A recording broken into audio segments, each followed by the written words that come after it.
Today I want to show you what I packed for my 8-day hut-to-hut hiking trip through the Italian Dolomites. Hi, my name is Megan.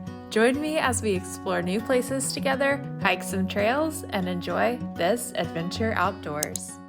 I've divided my packing list into categories to hopefully make this easier if you want to use it as a guide for your own hiking trip.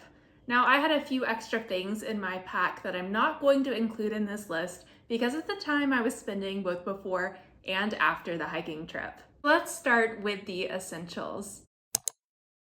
I used a crossbody bag to carry my passport as well as my wallet and some cash and the bus tickets that we had printed out in advance. I had travel insurance as well. This was not something that was physical, but just something that I wanted to note, as hut-to-hut hiking and hiking in general is an activity that I usually get travel insurance for. I had a map that I downloaded onto my phone. Komoot is what I used, and I found it to be quite accurate as well as helpful to have downloaded. And that brings me to the next items I had, which were my phone and my watch. I used a Coros Apex 2, and it is great for battery life as well as tracking my activity through the mountains. I brought a power bank and had a bag for my chargers as well as my adapters. I always carry a first aid kit with me while I'm hiking. I brought snacks to share, some electrolytes, specifically liquid IV, a water bottle, and my trekking poles.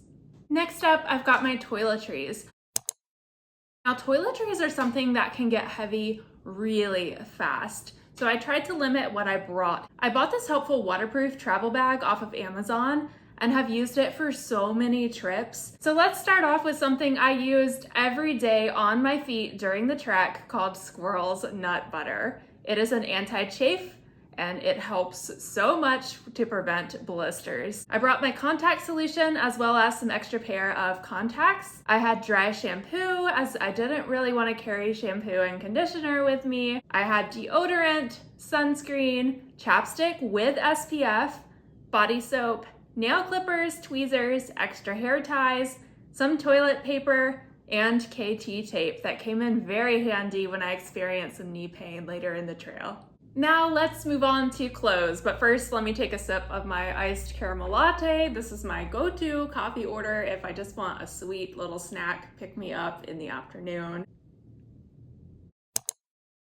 Thankfully, I have a go-to hiking outfit, so this made packing clothes pretty simple for me. It is composed of a wool tank top, shorts, a buff, sunglasses, and hat for sun protection. I wore trail runners, which are by Saucony, and I packed an extra pair of socks. I had a pair of Darn Tough and I had a pair of thicker Smart Wool socks. I also brought a thin long sleeve synthetic jacket for sun protection. I wish I would have brought my Melanzana sun shirt instead of this jacket. It ended up being a little bit warmer for the afternoons. I want to share a quick underwear hack that I have with you guys. So guys, if you're watching, you can skip ahead. Ladies, this is for you. I wear Hanes activewear underwear and I love them so much. I brought 3 pairs on this trip because I kind of washed a pair in the shower with me every other night, and I used a panty liner as well to just keep the pair of underwear a little bit fresher during the day. I had an extra pair of leggings and I only ended up wearing those once. Mostly I ended up sleeping in them. Gloves, a beanie, and a puffy for when it got a little bit more chilly in the afternoons and evenings. And then I had my sleep clothes. That was the t-shirt that I bought in Cortina, as well as a pair of shorts. And my rain gear. I brought a rain jacket that I ended up never wearing because I also brought a poncho this time, which was a bit new for me. And I actually loved the poncho. It makes it a bit difficult if you want to get your pack on and off, but otherwise it worked great. And I think I might be using a poncho again in the future. There were a couple of things that I brought that were specific for the huts. These were my Birks. I brought these to wear as hut shoes. Now, some of the huts did provide you with shoes had you not brought your own clean hut shoes to wear. I just wanted something that was my own that would give my feet a little bit of support and rest at the end of the day.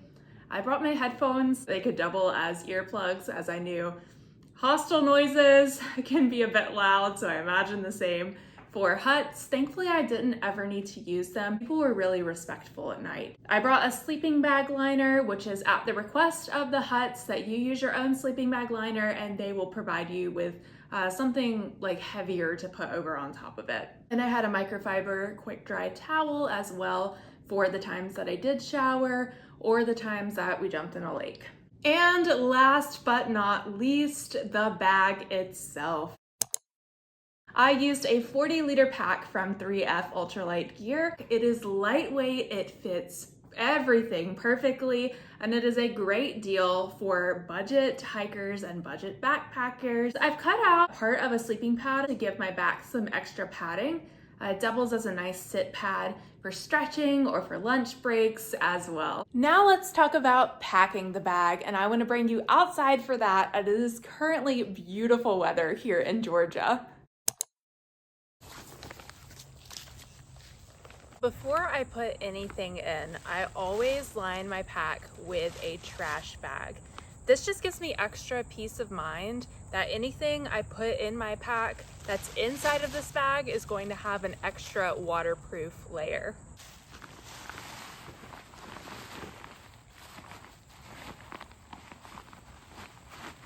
The first items that are going in are my puppy, my sleeping bag liner, and my sleep clothes. As these are all pretty lightweight and I won't need access to them while I'm hiking during the day. Next up are items like my jacket, my gloves, and my beanie, as well as my toiletries. My snacks, first aid kit, crossbody bag, and all of my electronics are gonna go right on top for easy access. Now, typically when you're packing a bag, you want to make sure that any extremely heavy items are in the center towards your back. On this trip, I didn't have anything that weighed particularly a lot compared with my other items, so I didn't need to worry about that so much. Another thing I love about this pack is the giant mesh pocket up front. And this is where I kept all of my rain gear as well as my Birks. I used one of these side pockets to store my water, and I carried 1.5 liters, and the other side pocket had my trekking poles when I wasn't using them. These hip belt pockets are great for little items that you want to access during the day.